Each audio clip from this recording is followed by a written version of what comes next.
Tower of Druaga, un nom peu connu hors du Japon jusqu'à la sortie il y a quelques années d'une série animée et d'un MMORPG. Pourtant ce jeu est un véritable mythe au Japon, sa grande difficulté y étant sûrement pour beaucoup.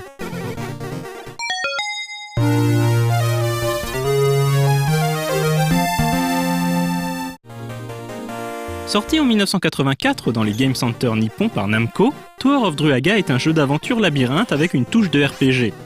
On y incarne Gilgamesh, fils du roi de Babylone qui doit gravir les 60 étages de la tour du démon Druaga afin de délivrer sa promise Kai et récupérer le Blue Crystal Rod qui ramènera la paix dans le royaume.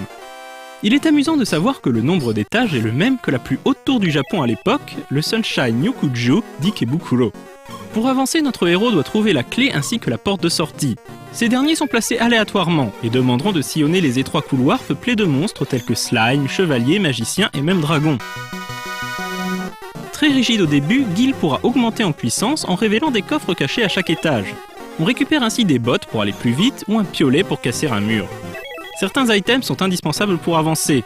Le livre de lumière permettra d'éclairer les étages plongés dans le noir par exemple, et sans équipement suffisamment puissant, vous ne pourrez jamais venir à bout du maléfique Druaga en haut de la tour, premier véritable boss final dans le monde de l'arcade, précisons-le.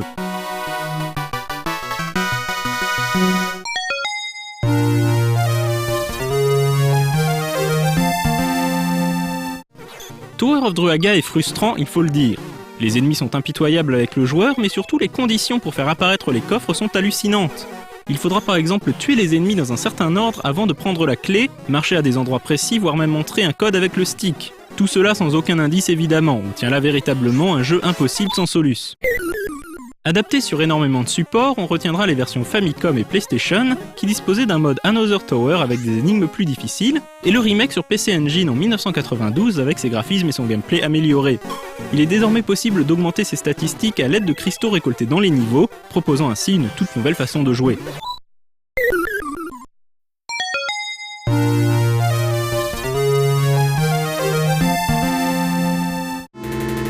Suite au succès du jeu, Namco sort une suite en 1986 nommée The Return of Ishtar. Ayant vaincu Druaga et sauvé Kai, vous devez maintenant rapporter le Blue Crystal Rod sur la terre ferme pour que la déesse Ishtar puisse retrouver ses pouvoirs. Ce jeu se joue donc à 2 joueurs. Le joueur 1 incarne Kai qui manie la magie et le joueur 2 Gil qui se bat à l'épée. Vous devez redescendre la tour ensemble, mais la magie du maître des lieux n'ayant plus effet, la disposition de la tour a été complètement chamboulée. Il n'y a pas moins de 128 étages dorénavant, et l'aspect labyrinthe est encore plus prononcé car les étages ne disposant pas de numéros, vous ne savez pas si vous descendez ou remontez la tour. De plus, il peut y avoir cette fois jusqu'à 8 portes menant à différents étages, et donc autant de clés à trouver. Contrairement à Gil qui dispose de points de vie, Kai mourra au moindre contact ennemi, il faut donc bien coopérer et utiliser savamment la magie. Le problème c'est qu'il n'y a aucun moyen de regagner des points de magie si ce n'est de mourir. Vous recevez alors un mot de passe permettant de continuer ultérieurement votre partie là où vous aviez rendu l'âme. Concept un peu osé certes, mais clairement assumé. Le fait qu'il n'y ait pas de score confirme bien cette envie de proposer une aventure sur le long terme et de pousser le joueur à revenir explorer la tour dans ses moindres recoins. Notons que le jeu peut aussi être joué en solo, le scrolling étant centré sur Kai, vous pouvez vous éloigner de Gil qui sera invulnérable une fois hors de l'écran. Il suffit alors d'utiliser la magie Call Gil pour appeler votre partenaire devant la porte de sortie et passer à l'étage suivant. Comme son grand frère, le jeu est ardu et ne pardonne rien. Surtout votre ignorance des étages, des passages secrets et des quelques énigmes disséminées dans le jeu. Vous auriez pensé à utiliser la magie Sleep pour endormir un dragon déjà endormi et récupérer la clé qu'on ne voit pas sous sa tête ? Encore une fois, une soluce n'est pas de trop si on espère voir la fin du jeu.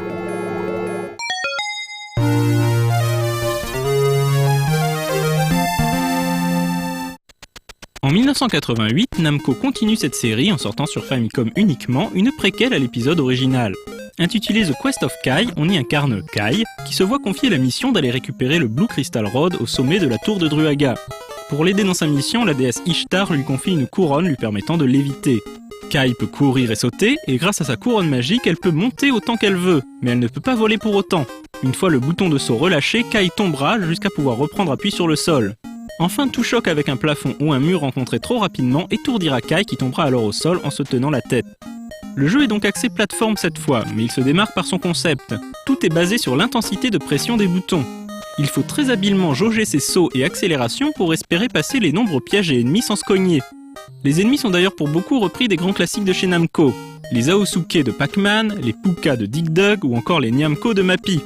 Si vous venez à perdre une vie sur un de ces ennemis, sachez qu'il sera cancellé pour la vie suivante. On peut ainsi canceller jusqu'à 2 ennemis par continu.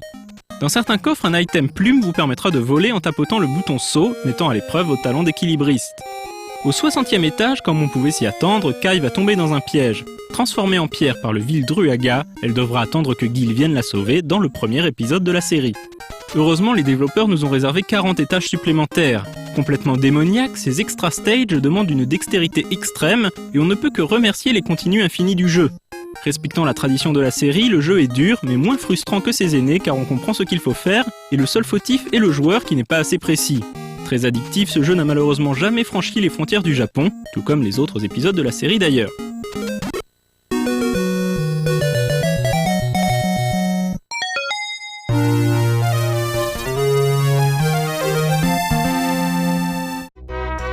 En 1994 sort sur Super Famicom le 4e épisode qui clôture la série, The Blue Crystal Rod. Prenant place après les événements de The Return of Ishtar, Guile et Kai ont donc ramené le Rod sur la terre ferme, et on était alors en droit de croire l'aventure terminée. Mais nos héros doivent accomplir une ultime quête. Pour pouvoir monter aux cieux et remettre le Blue Crystal Rod au dieu Anu, ils vont devoir prouver leur valeur. Bon, après tout ce qu'ils ont fait, on est en droit de trouver cela un peu osé, mais passons. Il s'agit cette fois d'un jeu d'aventure en 3D. Les décors sont fixes et vous pouvez vous déplacer avec la croix directionnelle pour passer d'un écran à un autre. Vous voici donc parti pour explorer la ville de Babylone et ses alentours. Les possibilités sont très limitées. Parler aux gens, examiner certains éléments du décor ou combattre des ennemis à l'aide de choix, faisant ainsi avancer la quête. Si vous êtes bloqué d'ailleurs, Ishtar pourra peut-être vous aider. Le jeu ne comporte pas de game over, un comble après 3 jeux à la difficulté herculéenne. Quoi que vous fassiez, vous arriverez à une fin. Oui, une fin.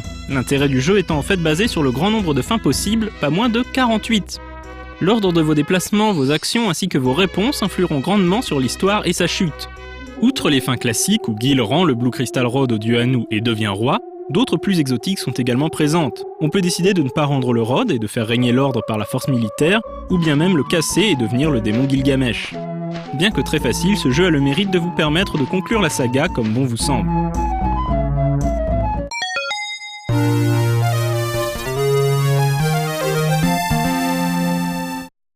Proposant à chaque fois des concepts innovants, Tower of Druaga a su s'imposer comme un titre majeur au Japon, et est aujourd'hui encore adulé par de nombreux nostalgiques. Après un épisode Game Boy en 2000, et en 2004 un autre sur PS2 qui en a marqué plus d'un avec ses game over ultra punitifs, Tower of Druaga est revenu sur le devant de la scène en 2006. Un jeu orienté online est sorti en Game Center, suivi du MMORPG, démocratisant ainsi la licence en la rendant plus accessible. Cette série continue donc timidement et peut-être qu'un jour, on l'espère, Druaga lui-même reviendra dans un jeu à la difficulté digne de ce nom.